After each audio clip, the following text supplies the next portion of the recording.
Hello बच्चों, क्या हाल चाल। तो स्वागत है आज के वीडियो में।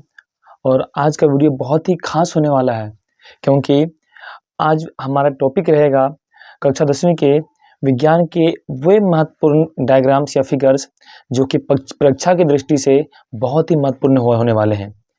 और ये जो फिगर्स हैं जैसे कि नेफ्रॉन इत्यादि से जो फिगर्स हैं ये पिछले 8-10 सालों से अधिकतर बार पूछे गए हैं। तो इनमें से जो फिगर हमने लिखे हैं आज हम उन्हीं फिगर्स को कवर करने वाले हैं जो आपके परीक्षा की दृष्टि से बहुत ही ज़्यादा महत्वपूर्ण होने वाले हैं। यानी कि इन्हीं में से कुछ फिगर्स आपके इस परीक्षा में ही आएंगे। तो बिना वक्त गवाए हम लोग शुरू करते हैं। बस आपसे एक रिक्वेस्ट ये है कि आप वीडियो के लास्ट तक बने रहें ताकि आप जो कुछ है वो सीख सकें।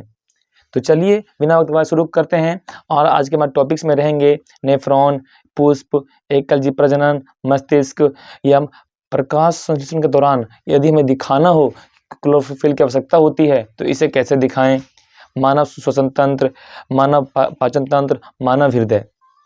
तो इन फिगरों को, इन चित्रों को बहुत ही आसान तरीके से कैसे बनाया जाए और किस तरह से बनाया जाए ये हम इस वीडियो में सीखने वाले हैं। तो बिना वक्त पास शुरू करते हैं। हमारा पहला टॉपिक रहेगा नेफ्रॉन। नेफ्रॉन आपको पता होगा ये हमारे वृक्क की एक इकाई है जिसे नेफ्रॉन कहते हैं। तो उसे हम बनाना सीखते हैं कि कैसे बनाया जाता है। तो ध्यान देना है, हम आपको बताएंगे यहाँ पर कि इस फिगर को कैसे बनाया जाए और कंप्लीट होने के बाद ये फिगर कैसा दिखेगा वो हम आपको इधर दिखाएंगे। जैसे देखिए ये आपका नेफ्रॉन है जो कि कुछ इस तरह से दिखेगा कंप्लीट होने के बाद।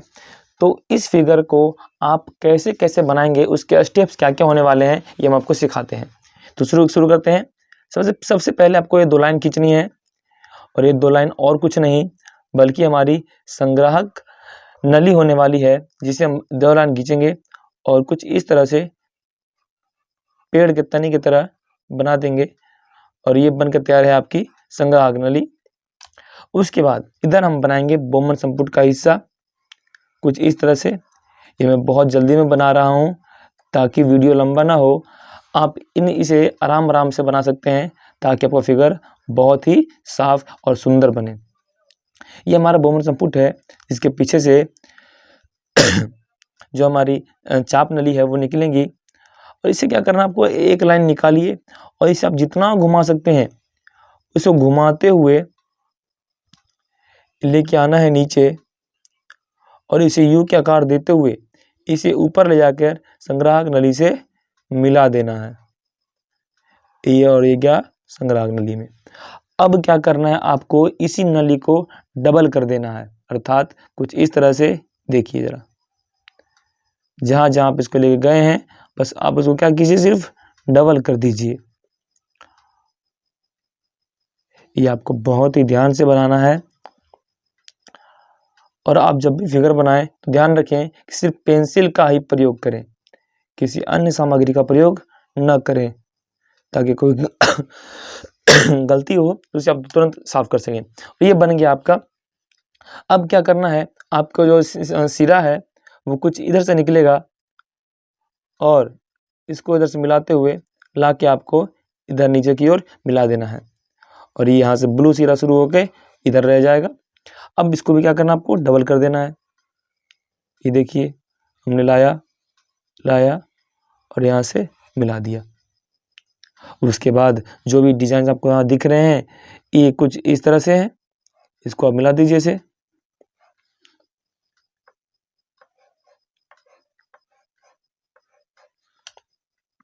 इसको हम कलर कर देंगे क्योंकि इसमें हमारे पास रंग का ऑप्शन नहीं है तो आपको दिखा नहीं सकते हैं, लेकिन ध्यान दीजिए आपको स्टेप यही लिखने हैं। उसके बाद हम सबसे पहले क्या करेंगे, ये मैंने बनाया संग्राहक नली, ये हमारा बोमन संपुट और यहाँ से जो हमारा चाप निकला है वो इसको घुमाते हुए ला के हमने कहाँ मिला दिया, संग्राहक नली से।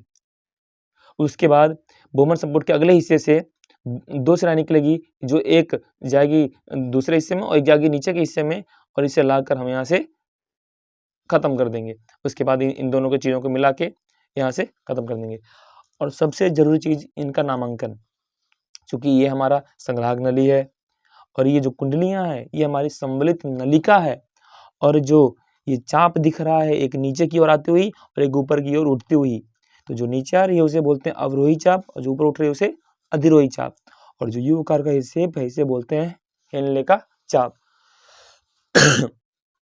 और ये जो ब्लू वाली आप नस देख रहे हैं ये हमने इसलिए बनाया है ताकि आपको ये अलग से दिख सके। ये हमारा वृक्कीय सिरा है, ये हमारा बोमन संपुट है और इस तरह से हमारा फिगर बन के कंप्लीट हो गया। तो इसी तरह से हम आपको दिखाएंगे इस पर इसके स्टेप्स कैसे कैसे बनने वाले हैं और ये फिगर कंप्लीट होने के बाद आपको ये कैसा दिखेगा। तो ध्यान दीजिए, ये हमारा नेफ्रॉन पूरा हो गया।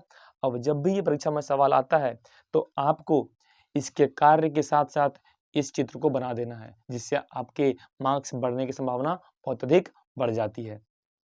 चलिए तो आगे बढ़ते हैं। हमारा अगला टॉपिक है पुष्प का अनुदैर्ध्य काट। पुष्प का अनुदैर्ध्य काट कि इसमें कोई पुष्प किस तरह का दिखता है। तो ध्यान दीजिए, कोई पुष्प इस तरह का दिखता है जिसको बनाने के लिए हम क्या करेंगे, सबसे पहले बीज का हिस्सा बनाते हैं, ये देखिए, और यहाँ से इसको कुंडली को थोड़ा सा टेढ़ा करते हुए हम नीचे की ओर लाएंगे और यहाँ लाके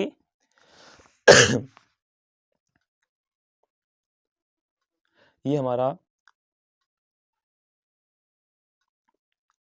मादा भाग बन गया है। इसको थोड़ा बना के कंप्लीट करते हैं।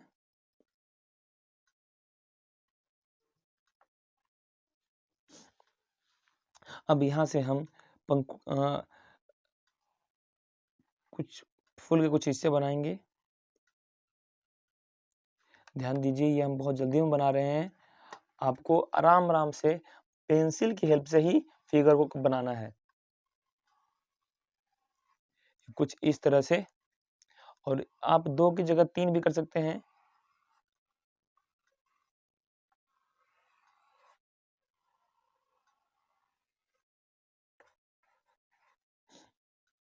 अब इस फूल को थोड़ा सा कवर कर देना है।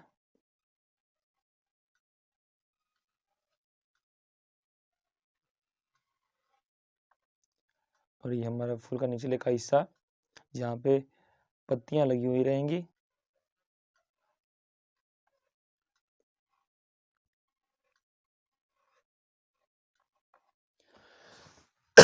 ये देखिए हमारा फूल बन के तैयार है। आपको इन्हीं स्टेप्स में इसको कंप्लीट करना है। अब इसका नामकरण करेंगे, क्योंकि ये हमारा फूल का जो सबसे ऊपरी हिस्सा है ये हमारा है पुंकेसर। ये पुंकेसर, ये हमारा परागकोश। ये देखिए, आपको हम उधर से वक्त नहीं गवाते हैं। देखिए ये हमारा है परागकोश, उसके नीचे जो लंबी सी नली आ रही है, जो लंबी सी नली आ रही है ये हमारा तंतु है। और ये जो हमारा फूल का जो बाहरी हिस्सा होता है ये हमारी दल है, पंखुड़ी है। और इन्हीं तीनों को मिला के बोला जाता है पुंकेसर। यानी यहाँ पर जो परागकोश होते हैं और इस तंतु को मिला के बोला जाता है पुंकेसर।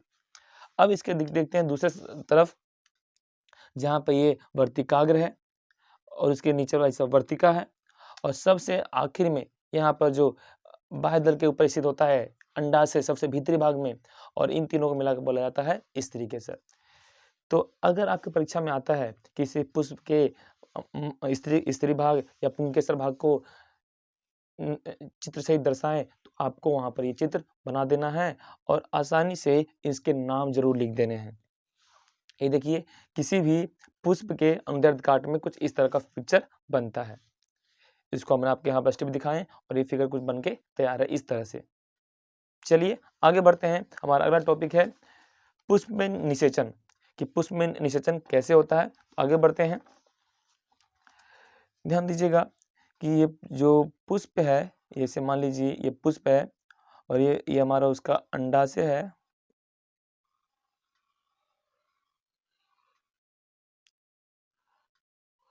ये हमारी इसकी पत्तियां स्थित है।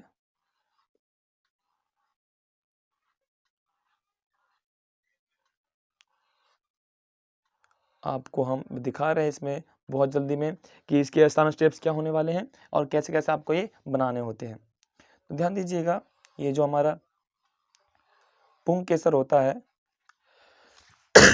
यहाँ से परागकण निकलते हैं और इस जो रचना दिख रही है आपको, इस रचना पर आके गिरती है और यहाँ से होती हुई सीधा ये अंदर अंडाशय के ऊपर जाके बैठ जाती है और जहाँ पे ही भ्रूण का निर्माण होता है, ये बन के तैयार है आपका।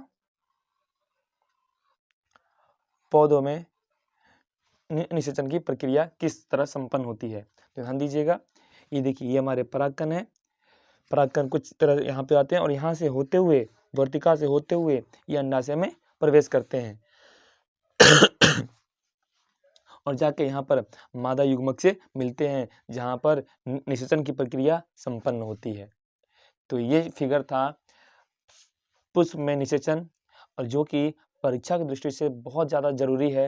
ये परीक्षा में कई बार पूछा जा चुका है और आगे भी पूछने की संभावना है, तो ध्यान दीजिएगा। कुछ इस तरह से इस फिगर को बनाना है। आगे बढ़ते हैं।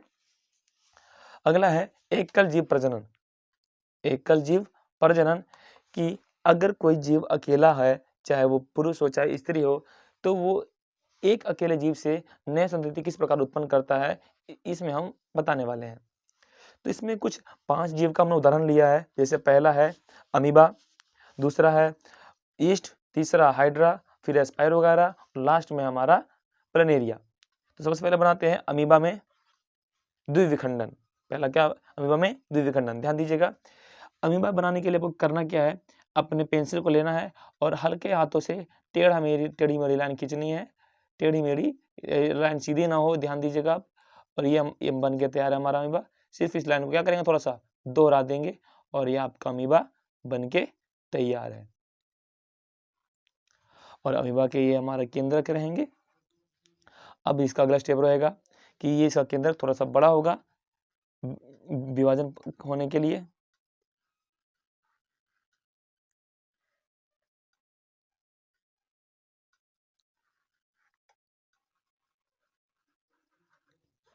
देखिए अब अमीबा 2 भागों में बंटने के लिए तैयार है।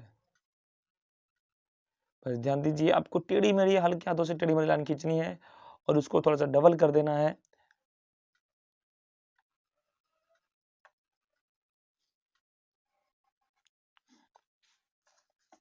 अब यहाँ से देखिए, आपको 2 अलग अलग अमीबा बन जाएंगे।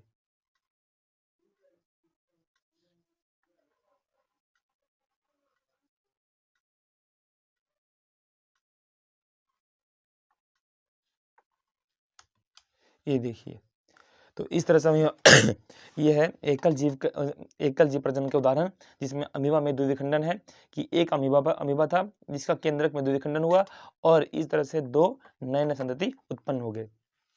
इस फिगर को बना के आपको दिखाना है। ये अमीबा का केंद्रक है, ये इसका संतति केंद्रक है। फिर कोशिका झिल्ली संकुचन से अब वो अगली प्रक्रिया में 2 नए अमीबा में बदल गया। तो इस तरह से अमीबा में द्विविखंडन की प्रक्रिया संपन्न होती है। अब अगला पढ़ते हैं ईस्ट में मुकुलन। ईस्ट में मुकुलन, जैसे ध्यान दीजिएगा, यदि मान ले ये ईस्ट है, तो यहाँ से क्या होगा, अगली प्रक्रिया में ईस्ट के शरीर पर थोड़ा सा उभार आएगा। यहाँ पे मान लीजिए वाह, फिर से बनाते हैं इसको। ये हमारा ईस्ट है। अगली प्रक्रिया में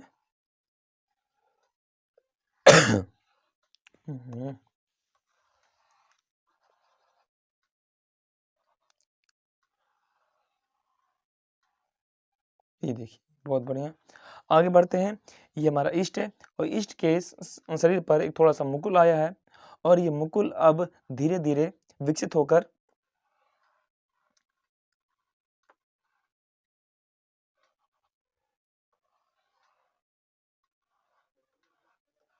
ये देखिए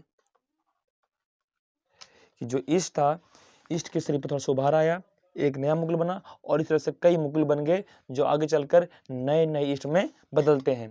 तो यह भी एकल जीव का एक उदाहरण है जिसमें ईस्ट में मुकुलन कि एक ईस्ट एक जीव है, उस जीव में एक जीव से कई संततियां उत्पन्न होने वाली हैं।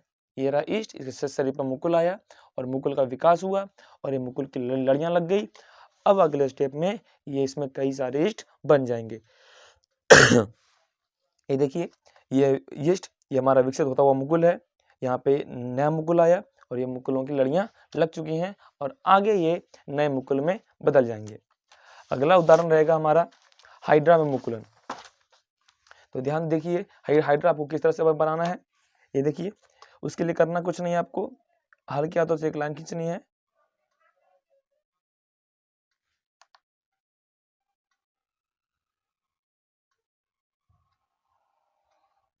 और यहाँ पर आपको थोड़े से हल्के गिरे हुए डिजाइन बना देने हैं।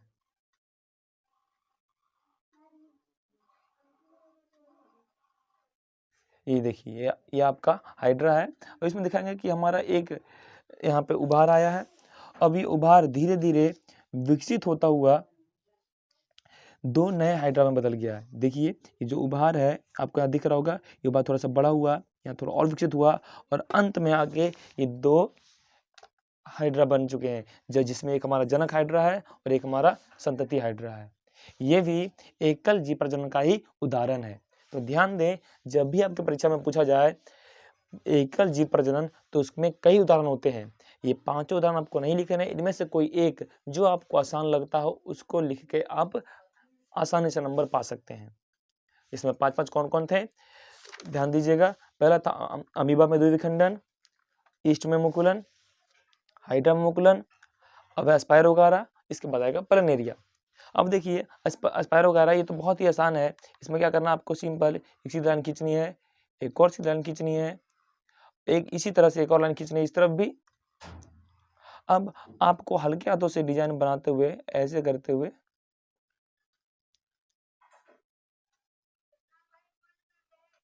ये देखिए, ये आपका स्पायरोगारा बनके तैयार है। अब ये स्पायरोगारा दो अलग अलग भागों में खंडित होकर नए जीव का निर्माण करेगा।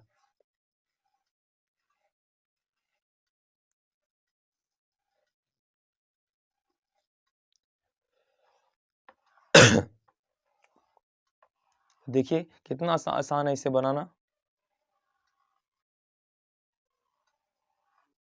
ये बनकर तैयार है।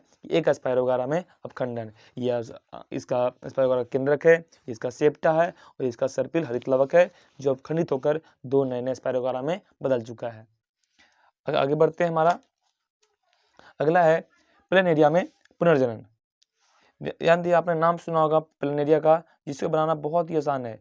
यदि आपका परीक्षा में पूछता है एकल जीव प्रजनन तो सबसे आसान उदाहरण रहेगा आपका प्लेनेरिया, कि अगर यदि हम इस जीव को कई हिस्सों में काट दें तब इसका प्रत्येक कटा हुआ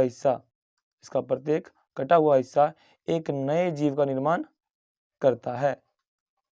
कैसे करता है ये आप जरा ध्यान दीजिएगा। देखिए, यदि इस जीव को हमने 3 हिस्सों में काट दिया है,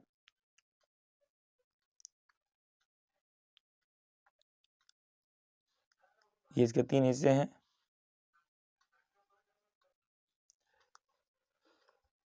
देखिए, तो ये ऊपर वाला जो हिस्सा है वो एक नए प्लेनेरिया का निर्माण कर लेगा और जो नीचे वाला हिस्सा है उसी प्रकार नए प्लेनेरिया का निर्माण कर लेगा। ये देखिए, ये प्लेनेरिया था, इसको हमने 3 हिस्सों में काट दिया और प्रत्येक हिस्सा नए जीव का निर्माण कर लेता है। तो ये था हमारे एकल जीव प्रजनन के उदाहरण, जिसमें हमने 5 उदाहरण लिए थे। आपको 5 उदाहरण नहीं लिखने होते हैं परीक्षा में, इसमें से आप किसी एक उदाहरण को लीजिए और उस पर अपना वर्णन करके आप आसानी से नंबर पा सकते हैं। चलिए, अब जो अगला टॉपिक आ रहा है वो बहुत ही महत्वपूर्ण होने वाला है, मानव मस्तिष्क, जो देखने में बहुत टफ लगता है पर इसे बनाना उतना ही सरल है। करना क्या है, इसको यहाँ से इसकी शुरुआत करनी है आपको इस हिस्से से, जहाँ से ऐसे, और इसको थोड़ा डबल करते हुए हम इधर बनाएंगे कुछ इस तरह से। उसके बाद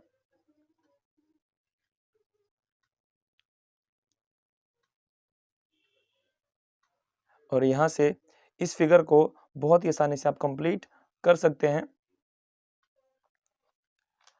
अब देखिए, आपको यहाँ से थोड़ा आइडिया लग गया होगा कि ये फिगर कितना बड़ा बनने वाला है। तो अब बारी है इसकी बाउंड्री देने की।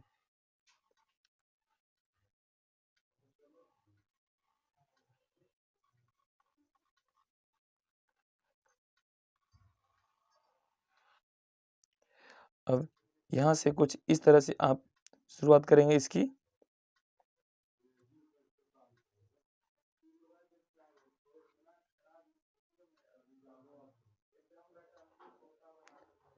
और ये देखिए,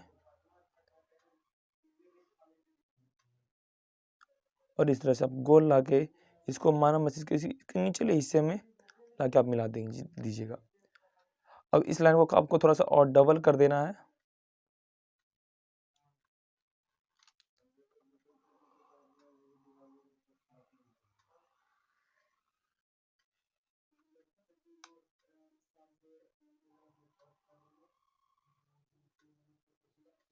देखिए, इस तरह से आपका ये मानव मस्तिष्क की बाउंड्री बन चुकी है। अब आपको इन चीज़ों के लिए हल्के हाथों से थोड़ा सा राउंड गोल आपको रेखाएं खींचनी है, जिसके ज़्यादा परेशानी ना होते हुए आप आसानी से लाइन खींचिएगा, बिल्कुल हल्के हाथों से। और आपको अंत में दिखेगा कि कितना बेहतरीन बना है। एकदम हल्के हाथों से आप इसके लिए लाइन खींचिए, एकदम हल्के हाथों से, एकदम हल्के हाथों से। ये देखिए, ये हमारे मानव मस्तिष्क का जो लचीला भाग है, उसके लिए हम ये फिगर बना रहे हैं।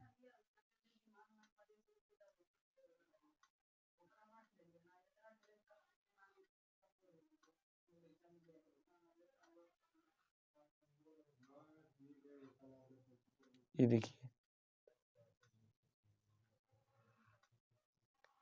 इसको जितना आप हल्के हाथों से बनाइएगा उतना बेहतरीन ये बनेगा।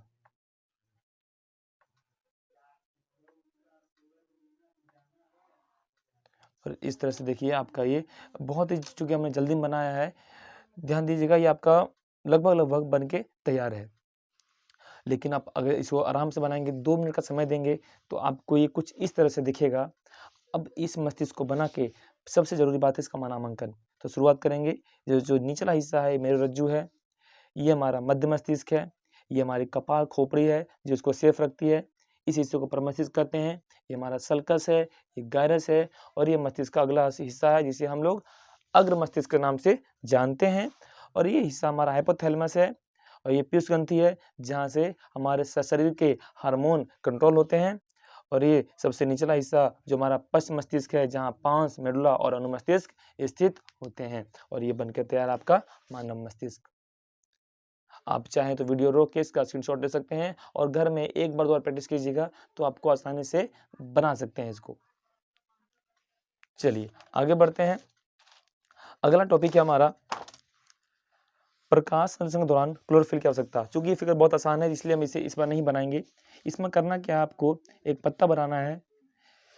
दरअसल कुछ सवाल कुछ इस तरह से आता है कि एक प्रयोग द्वारा प्रकाश संश्लेषण के दौरान क्लोरोफिल की आवश्यकता को दर्शाएं।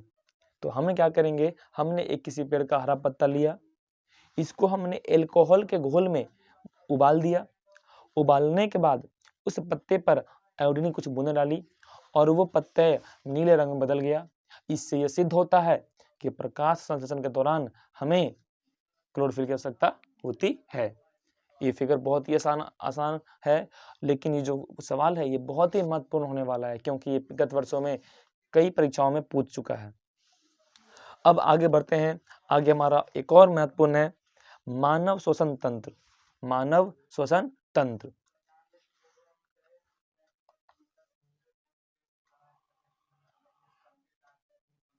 ये देखिए, इसके लिए क्या करना, आपको सीधी 2 लाइन खींचनी है और यहां से इसको 2 हिस्सों में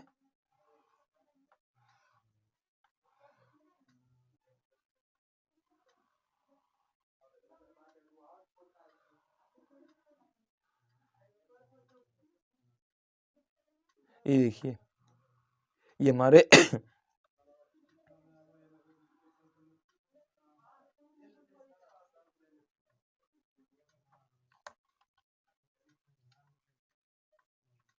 ये देखिए, ये हमारा फेफड़ा बन के लगभग तैयार होने वाला है।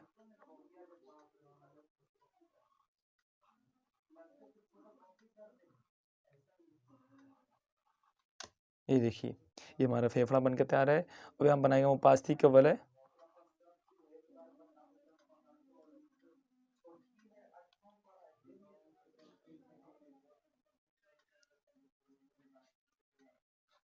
ये देखिए, ये हमारा फिगर बन के तैयार है।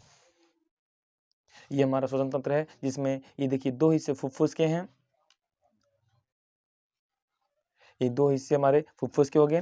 ये हमारा एक तरफ का फुफ्फुस है, एक तरफ हमारा कुपिका कोश, श्वसनिकाएँ, ये नीचे हमारा डायाफ्राम, ये उपास्थि के वलय, श्वास नली, ग्रसनी, नासाद्वार, मुख गुहा। ये हमारा फिगर बनकर तैयार है मानव श्वसन तंत्र का। बेसिकली फिगर हम लोग बनाते क्यों हैं? आप लोग इतनी देर से वीडियो देख रहे हैं, तो आपको एक सवाल आ रहा होगा मन में कि ये फिगर बनाना ज़रूरी क्यों है?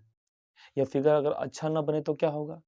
तो फिगर का सिर्फ बेसिक काम ये होता है, या फिगर ऐसा बनाइए कि आप अपनी बातों को एग्जामिनर के सामने रख सकें, कि आपने जो सवाल लिखा है, जो आंसर लिखे हैं, ये फिगर बस उसको सपोर्ट करता है। यदि आपने मानव श्वसन तंत्र के बारे में लिखा है कि मानव में श्वास लेने की प्रक्रिया कैसे संपन्न होती है, आपने वहाँ ये फिगर बना दिया, तो वो आपका आंसर बेहद खूबसूरत हो जाता है और आपके नंबर मिलने की संभावना बढ़ जाती है। तो आप ध्यान से आराम से फिगरों को 1 बार 2 बार प्रैक्टिस कीजिए, आप एग्जाम के लिए बिल्कुल तैयार रहेंगे। चलिए आगे बढ़ते हैं। मानव पाचन तंत्र ये फिगर पिछले कई सालों में कई परीक्षाओं में पूछ चुका है, तो ये एग्जाम की दृष्टि से बहुत ही महत्वपूर्ण रहने वाला है। तो इसको जरा बिना बकवाए शुरू करते हैं हम लोग। ये देखिए, ये आप इसे पहले ही बना सकते हैं और इसे लास्ट में भी बना सकते हैं।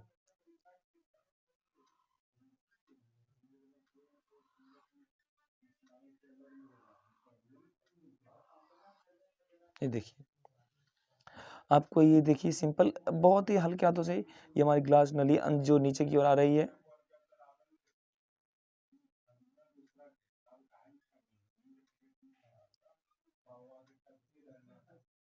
ये देखिए, ये हमारा ग्लास नली आ रहा है। अब इसे हल्का हाथों से हम अमाशय को बनाना शुरू करते हैं।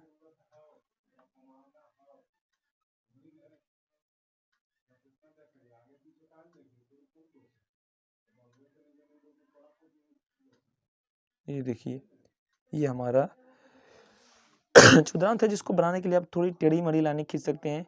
इसको आप जैसे चाहें वैसे घुमा सकते हैं। ये देखिए, अब बस करना क्या है, इसको थोड़ा सा डबल कर दीजिए, थोड़ा सा क्या कीजिए, इसको डबल कर दीजिए।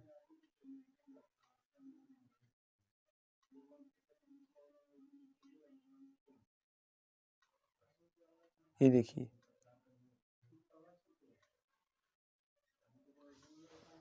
ये अब क्या करेंगे हम, अब इस क्षुद्रांत को अपने वृद्धांत से जोड़ देंगे।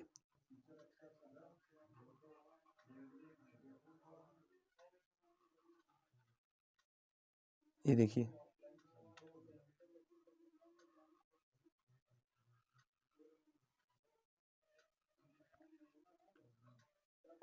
ये देखिए चूंकि हम बहुत जल्दी बना रहे हैं, आपको थोड़ा सा आराम आराम से बनाना है और आपका फिगर बन के लगभग तैयार हो जाएगा। ये हमारा वृद्धांत बन गया। उसके बाद आप यहाँ बनाएंगे यकृत। इसे बनाना बहुत ही सरल है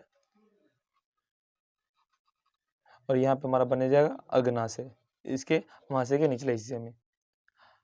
ये देखिए, एक फिर कुछ फिगर बनने के बाद जब अच्छे से बनाएंगे तो कुछ इस तरह का दिखेगा, जहाँ पे देखिए भोजन हमने यहाँ से डाला और ये ग्रास नली से होते हुए हमारे अमाशय में पहुँचता है और अमाशय से आगे निकलकर ये क्षुद्रांत में जाता है और यहाँ से भोजन बहुत लंबा चक्कर लेके ये वृद्धांत में प्रवेश करता है और यहाँ से घूमता हुआ पाचन क्रिया संपन्न होते हुए ये मल द्वार से बाहर आ जाता है।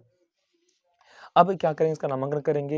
ये हमारा मुख गुहा, जहाँ से हम भोजन ग्रहण करते हैं। ये हमारी लाल ग्रंथि, ये हमारी ग्रसनी, जिसके क्रमांकन गति के कारण भोजन अंदर जाता है। ये हमारी ग्रास नली, इसे आहार नाल भी कहते हैं। ये हमारा अमाशय यानी कि पेट और पेट के नीचे हमारा जो सबसे महत्वपूर्ण हिस्सा है अग्नाशय, जहाँ से अग्नाशय का रक्त स्रावन होता है। ये हमारा क्षुद्रांत्र, ये बृहदांत्र, ये मलाशय, ये मलद्वार, अंधनाल, ये प्रशेषिका, पित्ताशय, यकृत। अब इस फिगर को आपको जब भी सवाल आए प्रश्न में कि मानव में पाचन क्रिया को समझाएं या मानव पाचन तंत्र का एक चित्र बनाएं, तो आपको इस फिगर को बना देना है और इसके नाम लिख देने हैं। आपके नंबर हमेशा पक्के रहेंगे। और सबसे हमारा आखिरी टॉपिक रहेगा मानव हृदय, कि मानव हृदय या फिर मनुष्य में रक्त संचरण तंत्र को समझाएं। तो उस केस में वो क्या करना है, उसमें ये हृदय का फिगर आपको बनाना है। ये देखिए ये हमारा हृदय है, जिसमें जो 4 कोशिकाओं में बटा होता है, जिसमें दायां अलिंद, बायां अलिंद, अब दायां निलय, बायां निलय। आगे बढ़ते हैं।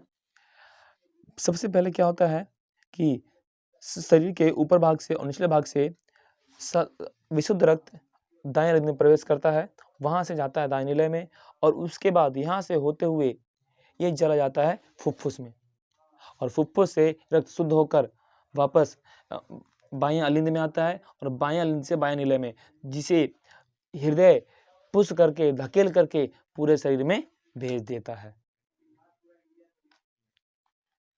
इसके बनाने के लिए आप सर्वप्रथम नीचे से इसका शुरुआत करेंगे।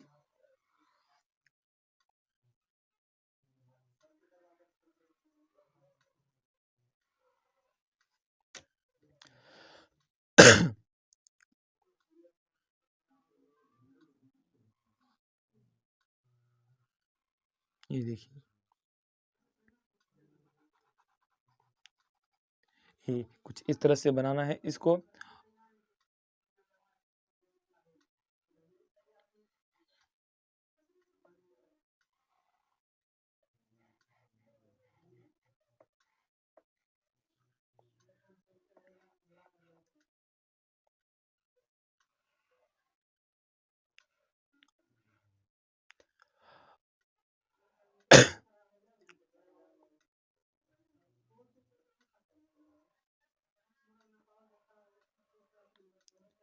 ये चूंकि इसको बनाने में थोड़ा समय लगेगा, हम आपका समय गंवाना नहीं चाहते।